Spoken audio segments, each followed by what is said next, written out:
Fiona Anderson back from business in Vancouver, and we're looking at a list of the fastest growing companies in BC. Fiona? That's right. So Business in Vancouver does this every year. It looks at the BC companies. They have to have at least $250,000 in revenue over each of the last 5 years. So it's not just the complete startups. You have to have been around for a bit.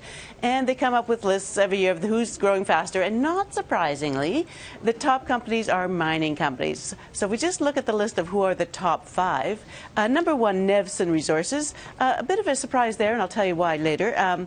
2 is Silver Standard Resources, B2 Gold Corp, and Veris Gold Corp. They make out the top 4. The reason mining companies can grow so quickly is they often are exploring for property, and once they actually start developing the property, once they find what they need and start exploiting it and being able to sell it, they do have a big jump up in revenues, obviously, so that's not surprising. Number 5, Pure Industrial Real Estate Trust. Now, that's a company that buys industrial property, then leases it out.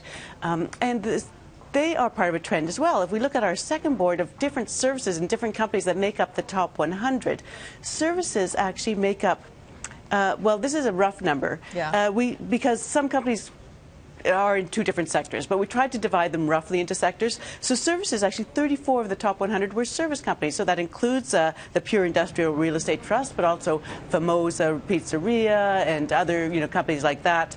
And then tech was 24, resources only 22. But let's talk about number 1 company, Nevson Resources. Why they're kind of interesting is they're actually not a young company. They've been around since 1965. So what's making them grow? Well, it's where they're actually finding their gold and silver properties. They're in countries like Eritrea, Ghana, and Mali. So they're not known for stability, for mining companies, for accepting and welcoming mining companies. But that changed in Eritrea. In 1993, Eritrea became independent from Ethiopia, and it started welcoming mining companies. And that's where Nevson is making its big revenues. In 2010, it finally started producing. And so that's why it's jumped, and now is our fastest growing company. All right. Well, good for them. Thank you very much, Fiona.